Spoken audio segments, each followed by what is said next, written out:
Habang nagpa-pump nga ako ay nililibang naman ni Mr. si Sky para hindi siya pabuhat ng pabuhat sa akin.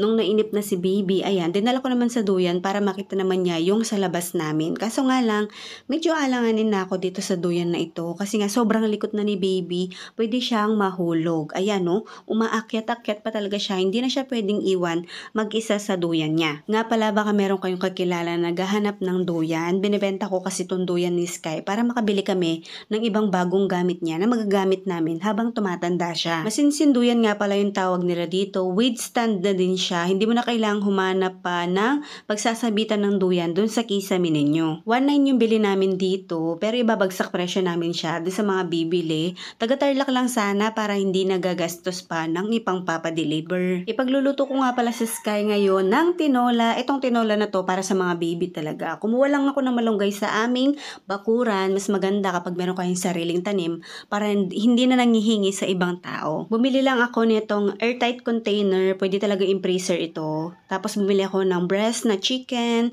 tapos malunggay, and then sayote. Pwede nyo lagyan ng luya, bawang sibuyas. Nasa sa inyo pero ako hindi ko na nilagyan. Wala din akong hinalo na pampalasa, asin, magic sarap, betchin, walang ganon. Basta walang asukal, walang asin yung mga pinapakain ko kay baby para hindi siya masanay dun sa mga masasarap na pagkain. Nung lumamig na, blender ko naman, kaso hindi durog na durog kasi gusto ni Sky, yung meron siyang nangunguya na konti. Mas prepare nyo yun kesa sa mga soft puree o kaya naman sa mga puree. Kung yung baby ninyo mag-8 months na ganyan o kaya meron na siyang ngipin, magandang ipakain nito para matuto siyang ngumuya. Medyo naparami yung ginawa kong tinola para kay Sky, kaya pati yung mga dati kong container na ginagamit sa pagkain niya, nilagyan ko na din para ma-freezer nga. Kapag naka-freezer yung mga pagkain ni baby, aabot yan hanggang 6 months. Pero ito, hindi naman umabot ng 1 buwan kasi pinapakain ko nga lagi kay Sky. Kapag halimbawa gusto nyo nang ipakain kay baby, pwede nyong lagyan ng mainit na tubig o kaya i-steam ulit o kaya naman pwede din